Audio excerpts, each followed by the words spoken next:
Hi, everyone. Welcome to our Facebook Live broadcast. I'm Steve Altition, Director of Client Partnerships here at Land Home Family Law. And today I'm here with Katie Walsh, a mortgage banker and certified divorce lending professional. Katie's here with us today to talk about what you need to know about home loans, mortgages, and divorce. Hey, Katie, how you doing? Can you tell us a little bit about yourself? Hi, Steve. I'm doing great. Thank you. My name, as Steve said, is Katie Walsh, and I am an Oregonian through and through, and have been in the lending business for about 15 years, and specialize oftentimes working with those who are going through major life changes, like a divorce. Well, that's why we're here. Yes. So let's start on that. Home loans, mortgages, divorces, these are the things that don't necessarily play well together. I mean, we often the thing, but these are oil and water kind of things. So I can imagine that a divorce can create a lot of challenging situations when it comes to dealing with your existing mortgage, trying to get a new mortgage, try to refinance a mortgage. Just kind of talk to us a little bit through that. Yeah, so absolutely, there is that big piece of real estate that oftentimes is one of the biggest pieces of a divorce, is going through how much equity is in the property, who is staying in the home. Whenever possible, I love meeting with both parties to have everything be transparent and calm, and really just set the groundwork for how it all comes together, and how the wording and the dissolution of marriage actually impacts directly the interest rate and how the loan is structured. So being able to go through those details and work with attorneys and mediators, so we're all on the same page, just makes the whole process a little bit easier on our clients. I imagine. So let's talk a little bit about that in a little detail. The primary issues that you would talk about. We sit down, we start to talk about it. You know, what are the sort of main factors, the issues that you're going to discuss with folks? Yeah, the main two pieces of the puzzle are really about that equity payout for the departing spouse, as well as income that's being considered through spousal support or child support. So oftentimes when someone is looking to have equity taken out of a property, they go to a lender and say, I want to cash out refinance. And the term cash out truly means you're going to pay more money because it's considered higher risk to an investor. So with taking equity, there are two scenarios where you can utilize equity and maintain a lower interest rate, which would be considered a rate and term refinance. And those two scenarios are divorce and paying off student loans. So it could be, 3/8 to 0.5% lower interest rate when you work on having the dissolution of marriage with the exact wording that you need for that equity payout. So those are both critical pieces. The income and having child support or spousal support, it's important to know that it needs to continue for 3 years from the time of application.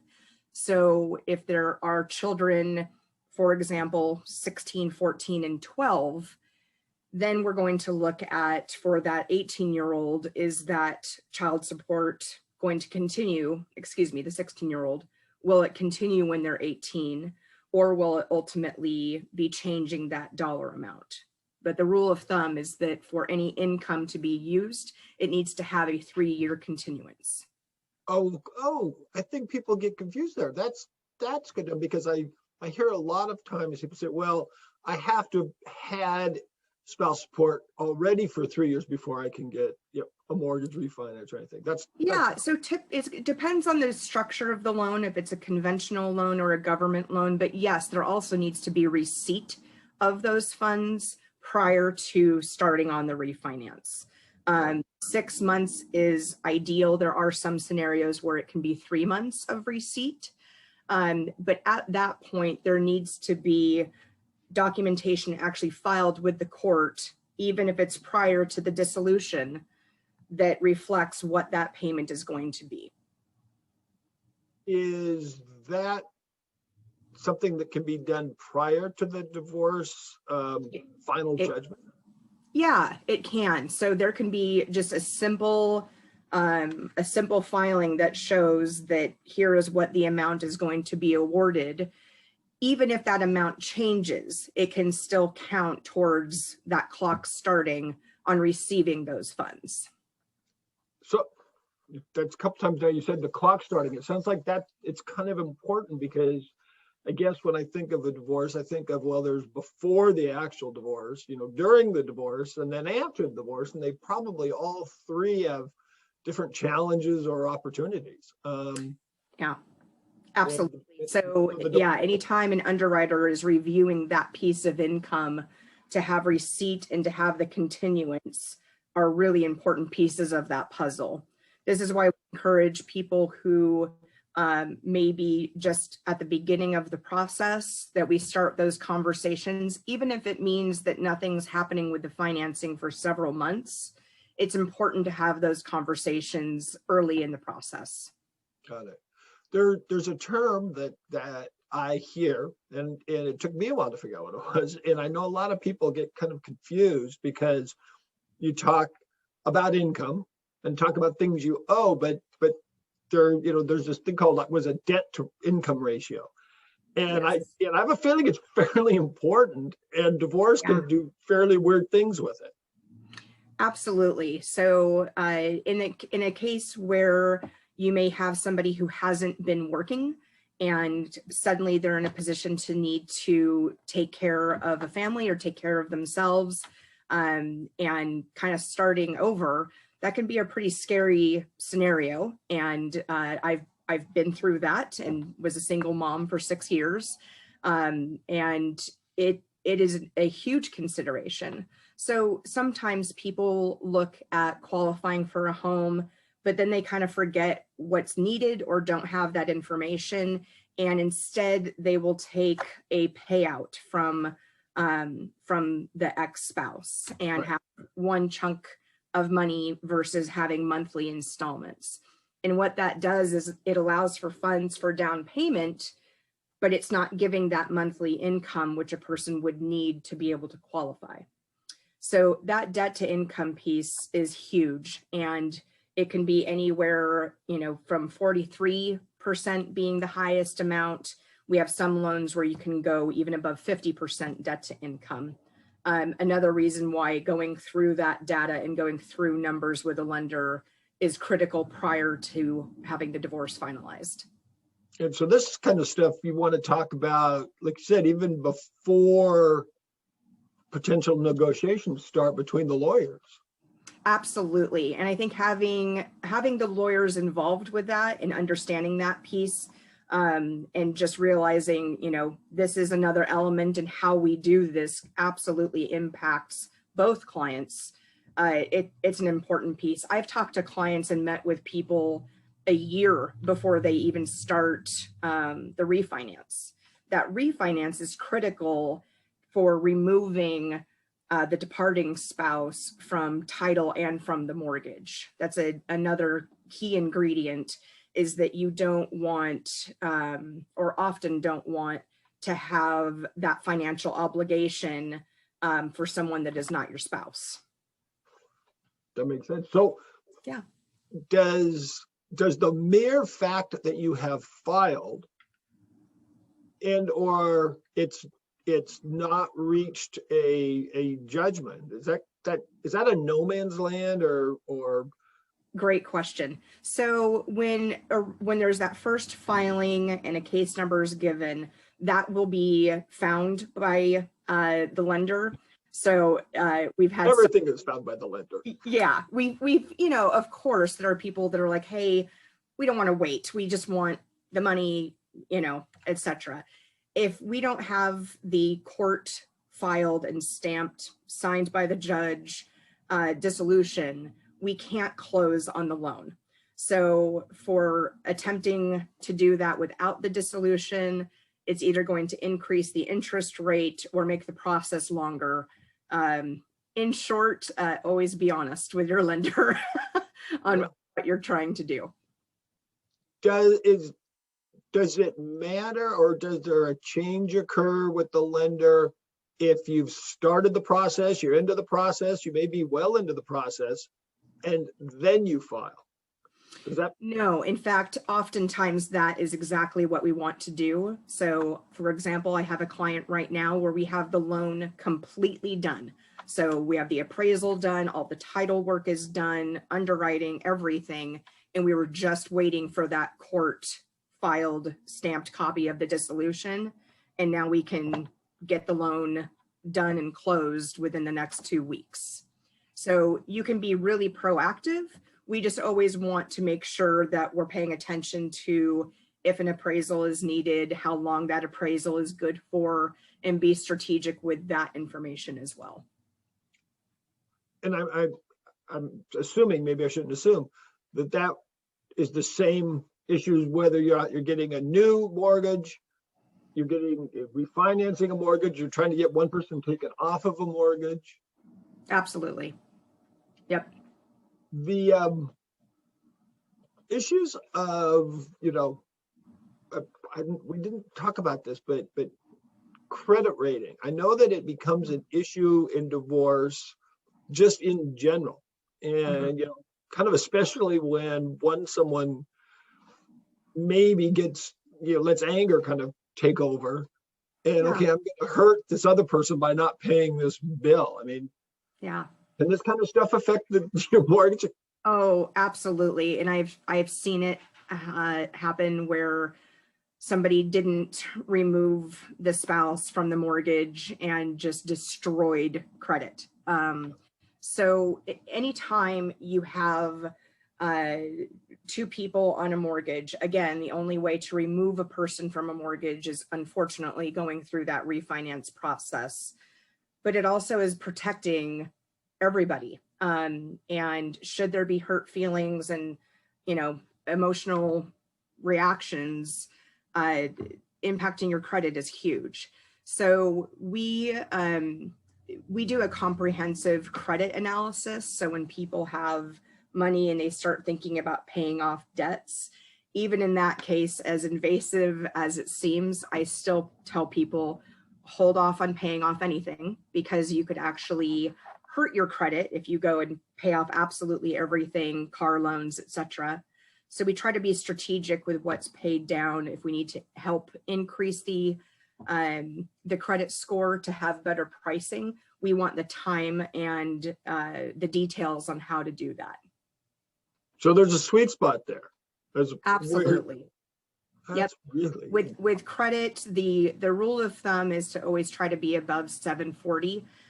In some loan scenarios, being above 760 gives you better pricing. And with every 20-point increment, you're going to have a change in pricing as that number goes down. So a 720, 700. So for somebody, for example, who's at a 680 credit score, my first goal is going to be to get above 700. If I can get above 720, I want to be able to work on that. You'll see pricing improvements with every 20 points up to 740. And these are things that can be done even while the divorce is ongoing. Absolutely. Absolutely. Does divorce, just the status of being in a divorce, have a credit rating factor? That's a great question without an easy answer. The quick answer is no, that your status as a married or non-married person, that would be considered discriminatory for your credit score to change just based on that piece of information. But what we do see is if there are, for example, auto loans, or all of the credit cards are in one person's name and then they're completely removed from another, we just want to pay attention to that credit history and what's actually showing up on credit. The algorithm for credit scores is not an exact science. Unfortunately, they're pretty skilled at not letting us know that exact algorithm. The rule of thumb that we've been able to see is that having a mortgage, one car loan, and one or two credit cards that are paid responsibly, that's kind of the special sweet spot for really good credit. What if one of the spouses is significantly more financially well off? I mean, is the income producer, do they ever come to you and say, well, let's just, not tell anybody about a divorce and run it all through me, kind of a thing? Absolutely. So if somebody comes to me and they are just trying to get equity out of a home, that is a whole separate thing. The moment that a divorce is mentioned, especially if there are kids involved, that is going to be a screeching halt, because then you're going into fraud territory. Because again, especially when there are children involved, investors, underwriters, they want to see if any support is being paid. And by wanting to see it, that means I want a legal document that is signed by a judge. And that truly is the piece that's going to be needed in that scenario. But yeah, somebody trying to do it all on their own and, hey, I haven't filed, I just want to take a bunch of equity out, that would be a cash out refinance, higher interest rate. And it has happened. I mean, you find out somebody does that and a year later they're divorced. So that can still ethically occur, but if somebody is intending to do something knowing that their financial situation is going to change, that is when you're getting into that gray area that we stay out of. No, that makes sense. We don't look good in orange. Yeah. So for a lot of what we talked about revolves around an existing house, an existing mortgage. But I know you've said that some of it applies also potentially to new mortgages. Are there any new mortgages? Let's say, there's a divorce happening and someone wants to go buy a house. They just want to get a new house and they're going to, a new loan. What kind of things are you going to tell them? So pretty much the same information, that we need to do the same qualification. We need to have the divorce finalized. We need to be able to source where funds are coming from for down payment and make sure that the income is continuous. And it's really your typical process for purchasing a home that you would go through, just like a refinance. What about the ex-spouse who doesn't have as high of an income, maybe less credit, just less credit, not necessarily a bad score. And they come to you and they say, okay, we're divorced, we're about to get divorced. What do I do? How do I get myself in a position to, potentially be able to buy a house? Yeah, so that is a conversation I always love to have in person, because you're really sitting down with somebody and planning their future and where do they want to be? What kind of house do they want? What's a monthly payment that's comfortable? And then we start piecing together what that would look like. And if they haven't been working and they need to go back to work, what does that look like? I've had clients that don't work and haven't worked and then want to go back and work 10 hours a week. And in that scenario, we have to have a pretty extensive history of that income in order to use it towards that debt to income piece. So then we have the conversation about any spousal support or child support. We talk about the potential of adding a non-occupant co-borrower, which means, if you have a family member, for example, that could assist and be a co-borrower on the loan, that is a pretty typical scenario for a lot of people that don't have that income or work history.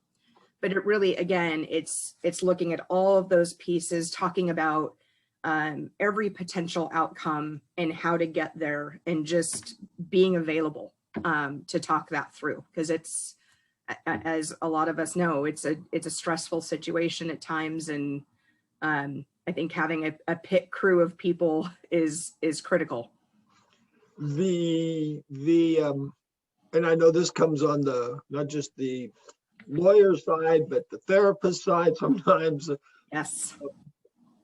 the idea of working, even though you're getting divorced, even though you don't agree with pretty much anything these days, Yeah. kind of coming together in an issue like this. Like, if you're going to try to finance, you're going to try to get a mortgage, you really have to work together. Yeah, absolutely. And it goes without saying, but I think anytime, especially when there are kids involved, that's where the sensitivity just kind of goes up a notch, that if somebody really wants to stay in the house and it's for the kids, it's, again, anytime possible, it is great to be able to have that conversation with both spouses, both the person staying in the home and the departing. I've had more and more cases like that where I've had two people who are getting along. I'm talking to both of them through the process. It's, everything is out in the open. So I'm seeing that a lot more lately, which is fantastic. And in any time that there can be that open, honest dialogue, everything is better, especially for kids. Do you ever see it where maybe a divorcing couple says, either because of the financial situation of just the economy or their particular, interest in a property, that they want to continue on the mortgage together? Is that something they can do? It's such a great question. I've seen this a few times over the last year, where the couple wants to stay married, but they want to have two separate homes. And unfortunately, our friends at Fannie and Freddie are not hip yet to these different scenarios. So what it means to investors is that you can't have two primary home mortgages. So, and now Fannie and Freddie have also increased interest rates for second homes. So if somebody wanted to buy a home, in government camp, right, and it would be considered a second home, which is going to hike up that rate. But yes, there have been scenarios where people are, looking for alternative ways to make that work. And we, again, discuss all of those details and how that can be a financial win for everybody involved, and low risk is the other piece of that. So if one of the couples is going to live in the house, just a typical scenario, one stays in the house, at least until the kids are grown. The other one doesn't stay in the house, but is making the mortgage payments. You see that too. How does that work then if that person says, hey, here's some better rates, I want to refinance, but I don't think I'm considered the primary home anymore for me? It's a great question. So in a scenario like that, it is still going to be a primary home because of the person that's in the home. So if you have, it would still be technically a non-occupant co-borrower, but in that scenario, the person that's in the home is still on that mortgage. So it's still considered a primary home loan. Okay. Question. Yep. I like that. Yeah. And then when that happens, there's always risk associated with that. Anytime you have finances still legally binding with two people that are no longer married,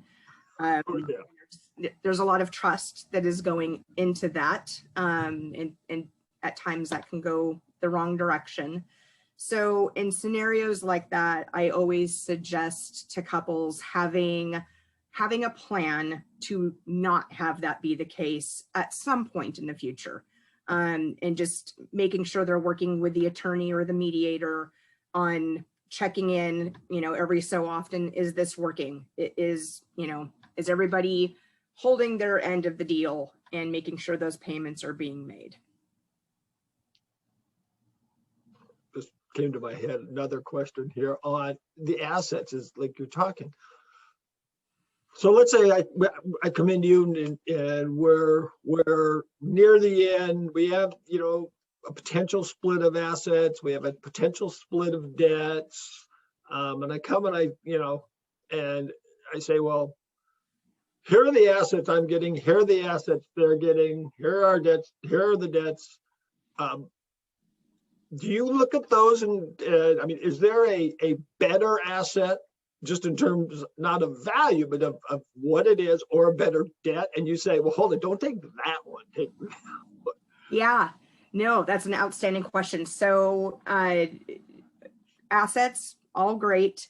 As far as what kind of asset and where that money is held and how it impacts the mortgage, it does become a consideration. So for example, if I am in my 60s and I haven't been working, but I'm going to have a significant amount of money in an investment account, I could start taking a draw from that investment account and use that as monthly income towards my debt to income ratio.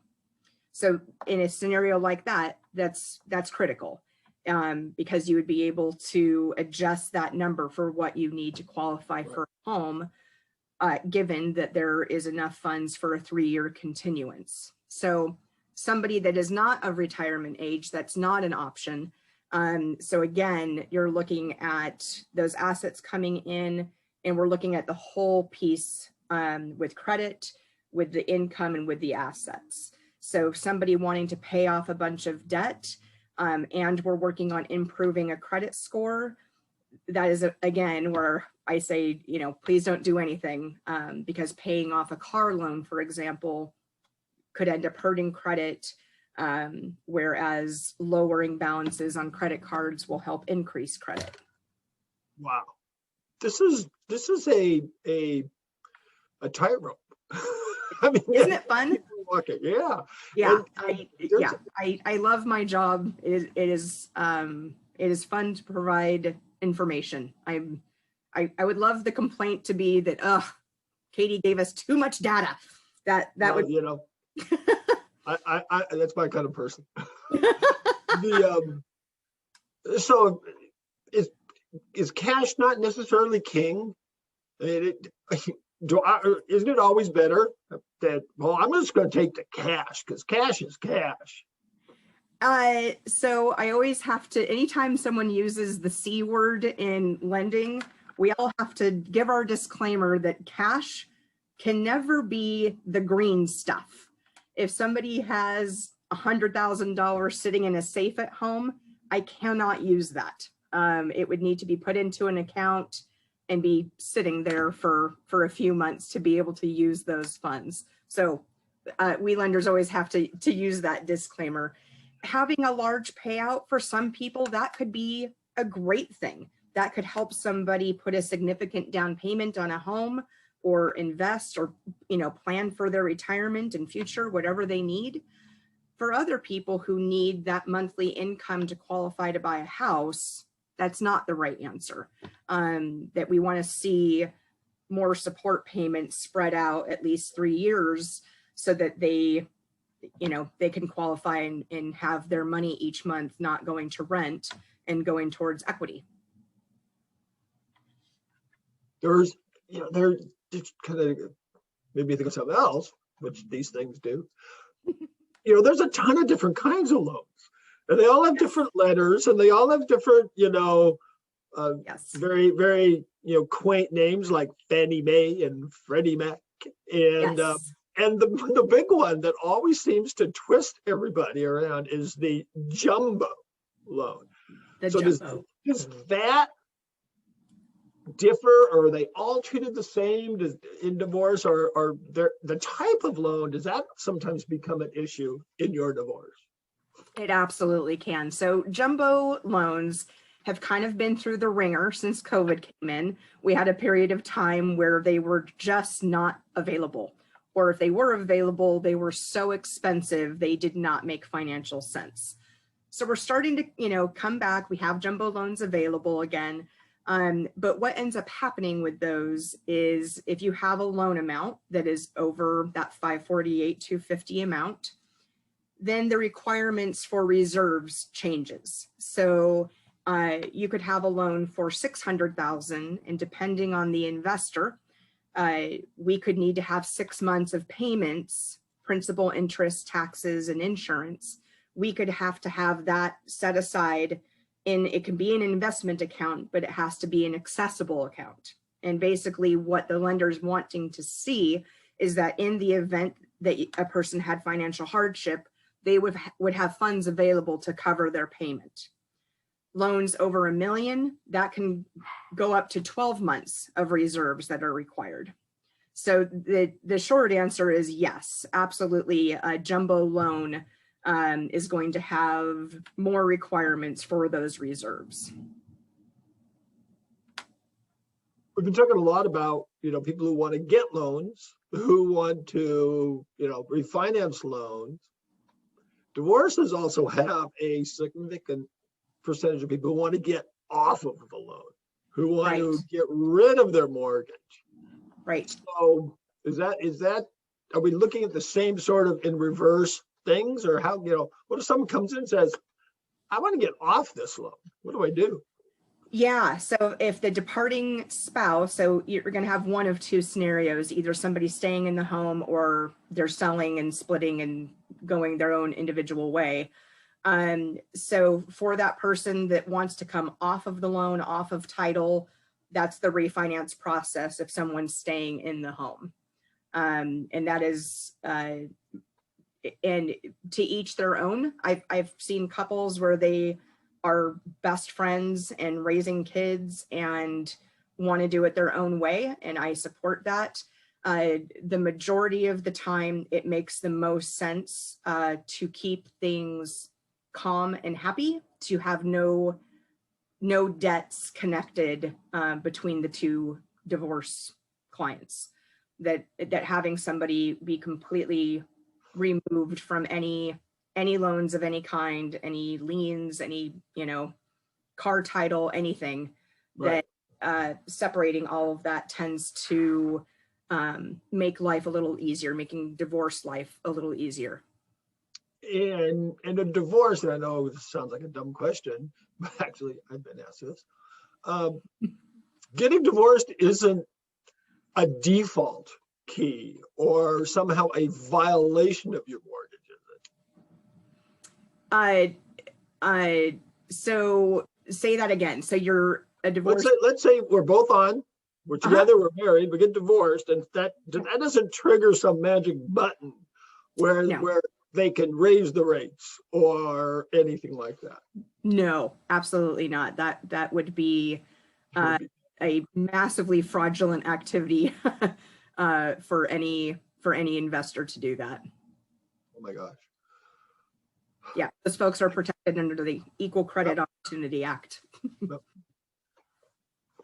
So before we go, we're about to wrap up, but just a little bit of talk about today. This environment, a lot of things can be a little bit wonky, obviously. Yes. Anyone who's been, dipping their toe in the market, either is, getting it crushed or, growing a new toe. There have to be not only challenges, but maybe opportunities right now. I don't, it's a great time to sell. Let's get divorced. That would be an interesting scenario. This market is crazy, and any real estate professional or lender would tell you everyone's working 7 days a week right now and really working hard. This market, when it comes to a divorce, the big question is, what is our value? And there are two values, and depending on who you are in the divorce situation, it really impacts what's going to happen with those numbers. One value is what an appraiser is going to come in and look at comps, look at the home, and determine a value of that house. So if a lender is looking at value, that is what they are using. Somebody who may be wanting more equity out of the house could say, yeah, that's the value, but if we listed the house, we would sell it for absolutely overvalue, which is often the case right now.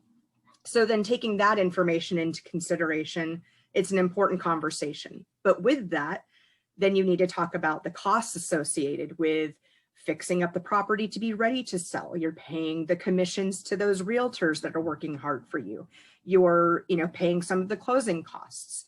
So then you need to take all of those pieces into consideration as well to find that fair amount.